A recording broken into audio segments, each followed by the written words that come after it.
Okay, this is 37th Street Radio and TV, and of course, we're out here giving you the best of the best interviews. And today we have another special guest. So, guest, please introduce yourself. Yes, my name is Pamba Arnolda and I run Chanell 77.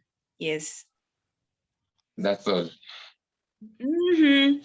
I'm a digital content creator. Yes, an aunt, a sister, a daughter. Yeah.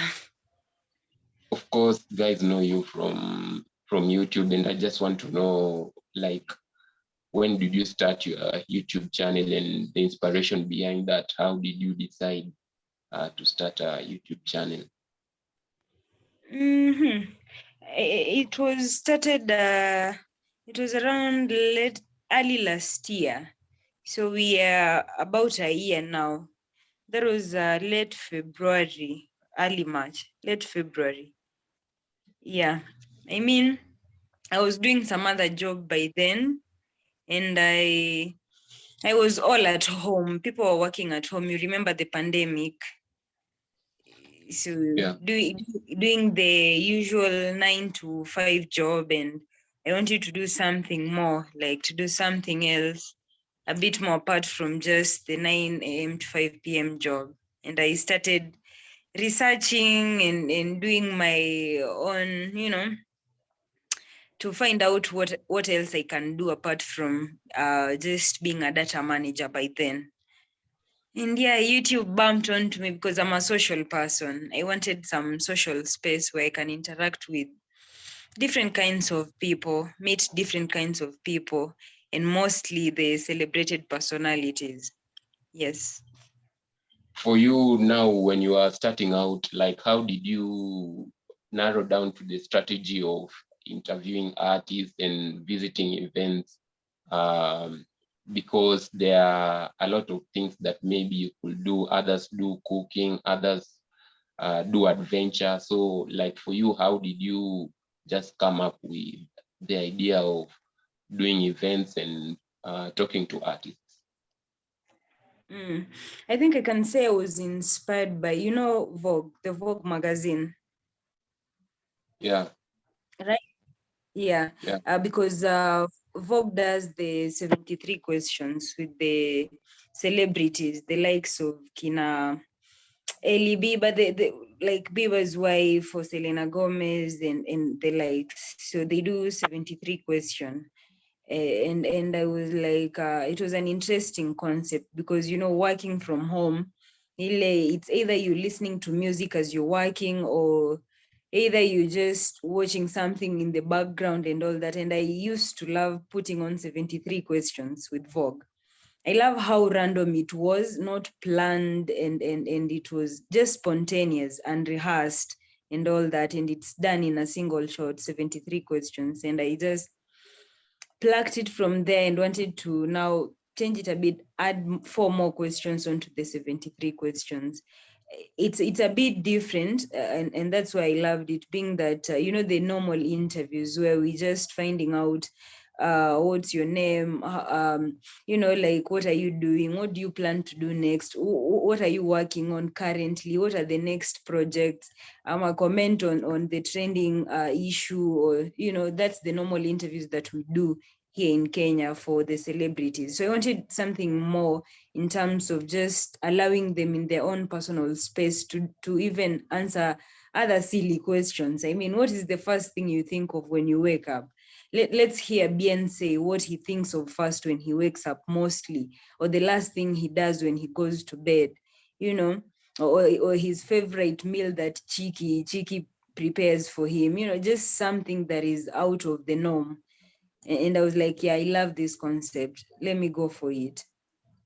I want you to talk about creativity in the online space. Do you think there are some guys who lack creativity because when an idea came up, guys started doing loyalty tests, like a very huge percentage did loyalty tests. Then right now there are gold digger pranks. Yeah. Many people are now doing gold digger pranks. So do you think sometimes it's good to ride on the wave? Where do you stand on this? consistent content is really key, like for someone to be consistent.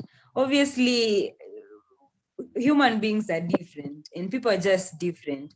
There are those who are weak and those who are stronger. If you start something and you say, let me do interviews like the way Kyoko does or the way Mungai does, and you'll be consistent with it.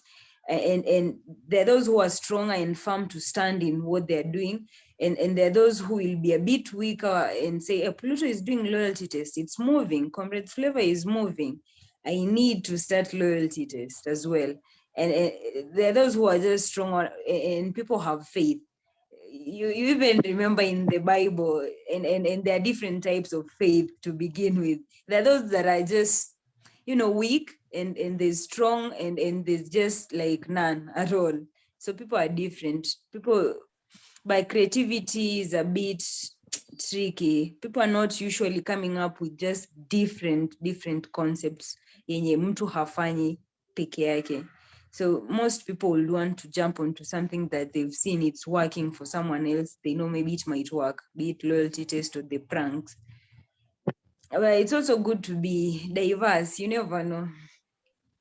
Yeah, Yeah. again, you sometimes go to these events, so I want to know, like, do event organizers like understand what you are really doing? Have you ever been denied entry or something like that? How do you deal with that? Yeah, of course. As a journalist who's been through the training, and you have your own press card, it doesn't necessarily qualify you to access all the events per se. You have to again gain the ticket entry, be it for events like the recent one was the Shin City one, the Nyashinsky's event that was at Carnival the other time. Like you have to have that, or as a group, because of the Kenya Online Media, right? Yeah. Yeah, there's the group as the Kenya Online Media, that there's the head of that, someone who is in charge of the entire creators from the Kenya Online Media. So mostly he'd go on and represent us, say we need 15 tickets for at least 15 content creators from the Kenya Online Media to come cover the event as well. So there is usually that. Yeah, I think once, even the Nyashinsky one, I almost didn't have a ticket. But there's just relentlessness. You have to. So you talk to the leader, to talk to the organizer, and you always have access. I also would like to know, for you have been here for like a year. I also want to Yeah. know, I also want to know, like, guys are getting copyright strikes left, right, and center. So for you, I don't know, like, what can you tell guys to avoid or look out for? Don't beat around the bush. Just talk to me directly. Yeah. I've been the recent culprit of that, because I had like 3 strikes. YouTube only has 3 strikes, and I had all of them. But it's something I didn't anticipate for, because you never really see it coming. I've never had a strike ever since I started YouTube.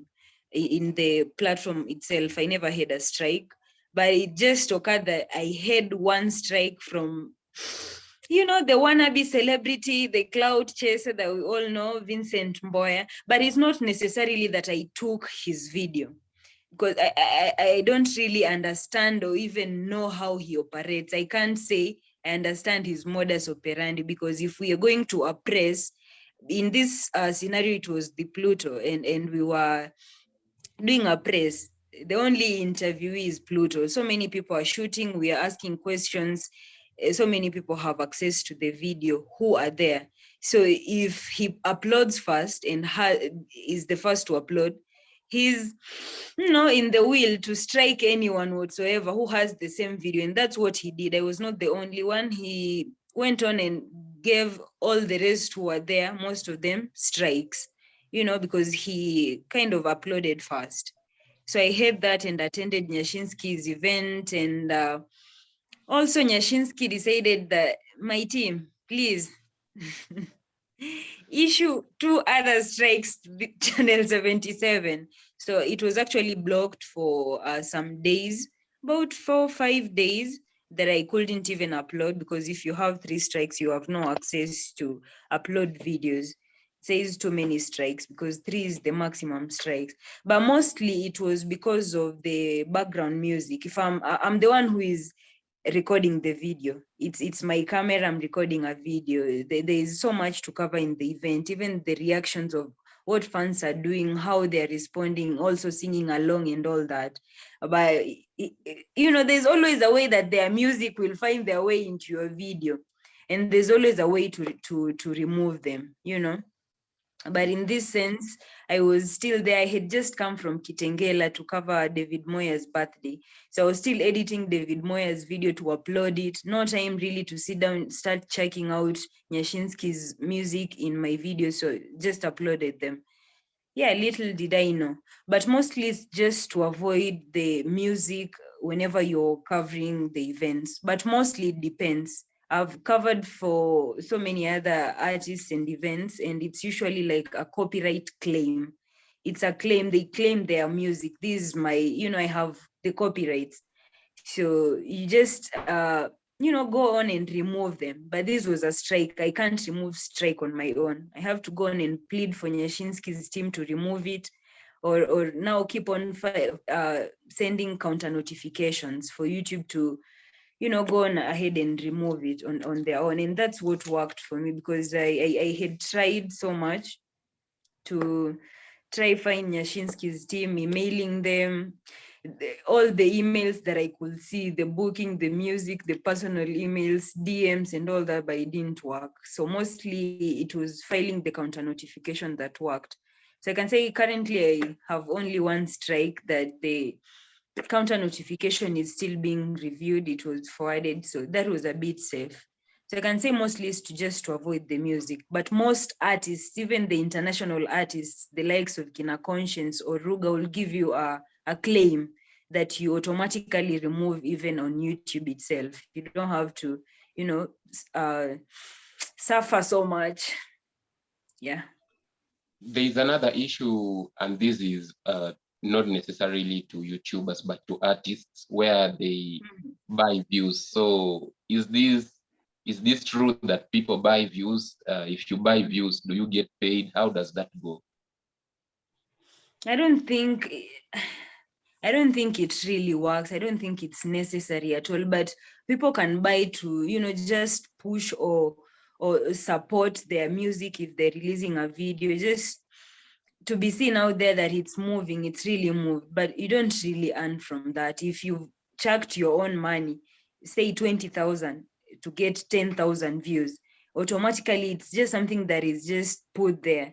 I don't think it continuously gives you money. The money comes in after someone is watching on their own will and watching the ads and all that. I don't think it's necessary at all. I don't think I know anyone who does that. Confidently, I can say I know one, so I can pinpoint and even go inquire from them. But for mostly, we spoke about that issue with just one person and who had bought the views. We're not that close, but he confessed that it doesn't really work. It's not useful. It's actually useless. You don't earn from it. And there's just fake. The video just gets stuck there. You buy the 10,000 views, maybe using 20,000. It will most definitely get stuck at the 10,000 views, or add just a few more. It doesn't help at all. Yes. Okay, and then we can also talk about, like, you see, we have been seeing the growth of the online media, and there are guys who have been approached by big media houses and they want to buy them out. So I don't know if you have also been approached by any media house, they want to buy you out or something like that. No. I haven't experienced that per se, but I really believe in the online media. I love that even before I started YouTube or like really joined the online media, which I was hoping to join. That was last year, because I joined YouTube late February, but I had started watching the likes of Mungai Eve, and I loved what she was doing, like bringing us events and really, current things, even the tinier ones, to limelight. Like the other time when Omosh was being given a house by Jalango and they were constructing it and all that, and she even live streamed the events, because you're at home at the comfort of your own seat or bed, but you're there with Jalango, with Omosh. You're seeing how they're building the house, he's being given the house, the help he's getting. Like you just doing your other things, but you're so updated, and you can really access all these things on phone, on YouTube and all that. So online media is really key, and it helps push even the artists. They get the psyche and the morale, they have something, they call the people to cover it. It's easier than saying you're having that event, you have to wait for maybe Citizen to come cover it, you have to reach out for NTV or K24 to seek for the coverage.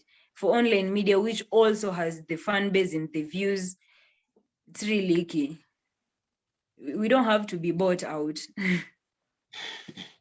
Yeah.